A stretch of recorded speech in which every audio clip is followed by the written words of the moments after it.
Coordination committee के member 10 member थे, 9 member सारे आए। सचिन पायलट जी कोऑर्डिनेशन कमेटी के मेंबर थे, वो विदेश गए हैं, वो नहीं आए। उनसे टेलीफोनिक बात हुई, सब लोगों ने चर्चा की है, टिकटों पे भी चर्चा की है, जो पार्टी हाईकमान को रंधावा साहब के मार्फत से हमें भेजना है।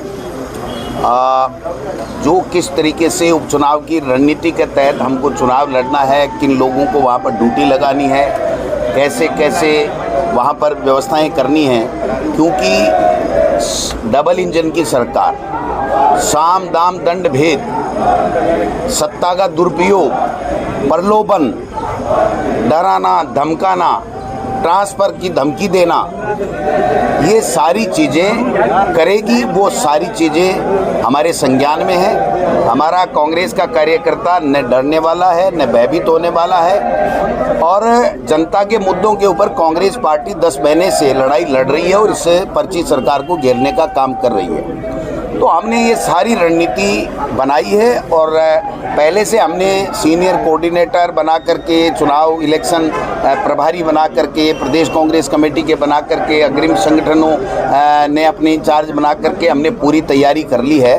तो मैं समझता हूँ कि हमारे प्रमुख नेताओं से सबसे चर्चा की है। सातों में बावर जितेंद्र सिंह जी, सीपी जोशी साहब, हमारे तीनों MP साहिबान, मुरारी लाल मीणा जी, हरीश जी, हमारे ब्रिजेंद्र ओला जी, और बाकी सीटों पे भी तमाम जितने भी जिला अध्यक्ष है, प्रदेश कांग्रेस कमेटी के पदाधिकारी, जो जिम्मेदार लोग, जो सीनियर ऑब्जर्वर वहाँ गए, उन सबसे चर्चा करने के बाद में हमने एक रणनीति बनाई है। और उस रणनीति के तहत इस 10 महीने में इस राजस्थान का जो बेड़ा गर्क करने का काम इस भारतीय जनता पार्टी की पर्ची सरकार ने किया है, वो लेकर के हम जनता के बीच में जाएंगे।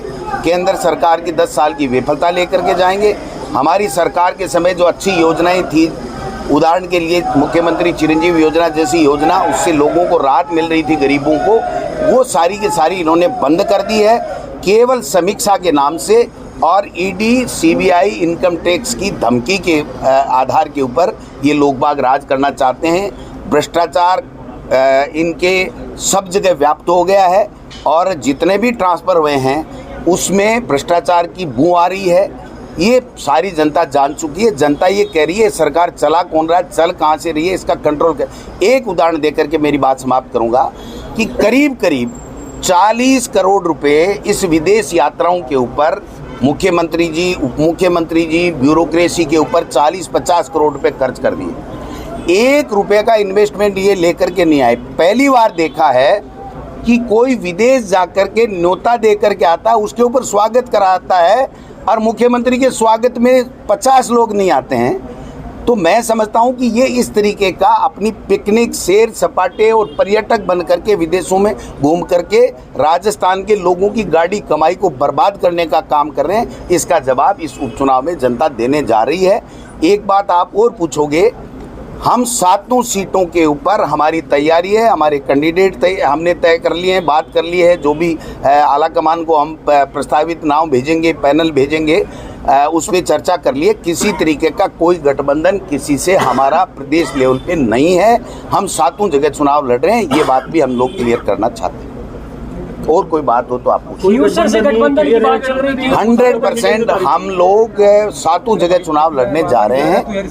अब पार्टी आला कमान कोई निर्देश दे, कोई फैसला करे, वो फैसला किसी भी समय कब भी करे, उसमें तो हम बंधे हुए हैं। बट हमारे प्रदेश कांग्रेस कमेटी की तरफ से, क्योंकि न तो हम लोगों ने कोई बात की है, न उन लोगों ने कोई बात की है, तो गठबंधन का सवाल ही कहाँ पैदा होता है। तो इंडिया का जो नारा था, जो इंडिया का नारा, जैसे हनुमान बेनीवाल जी कहते हैं दिल्ली में है तो वो दिल्ली में है।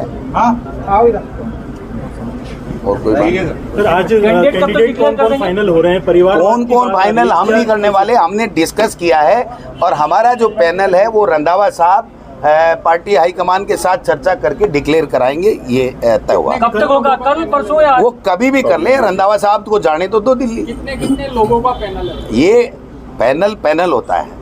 पैनल का नाम सिंगल नाम भी हो सकता है, 2 भी हो सकते हैं, 3 भी हो सकते हैं। उसमें डिस्कस हुआ है अंतिम फैसला दिल्ली पार्टी हाईकमान करता है और रंधावा साहब हमारे प्रभारी हैं, ये वहाँ पर फैसला कराएंगे। सर, बीजेपी विधायक गोपाल शर्मा भी अपनी सरकार को घेरते नजर आए उसी स्वागत कार्यक्रम में। वो सरकार को नहीं घेर रहे हैं, वो सरकार की हकीकत तो बता रहे हैं कि किसी की चलती नहीं है, न मंत्री की, न मुख्यमंत्री की, न एमएलए की, ब्यूरोक्रेसी हावी है, वो ये कह रहे हैं। और उससे हम भी सहमत हैं कि भाई बीजेपी के किसी नेता की, जनप्रतिनिधि की नहीं चलती है, ये ब्यूरोक्रेसी सरकार चला रही है। ये एक तरीके से वो जो पर्ची सरकार है उसको सार्थक करने का काम कर रहे हैं।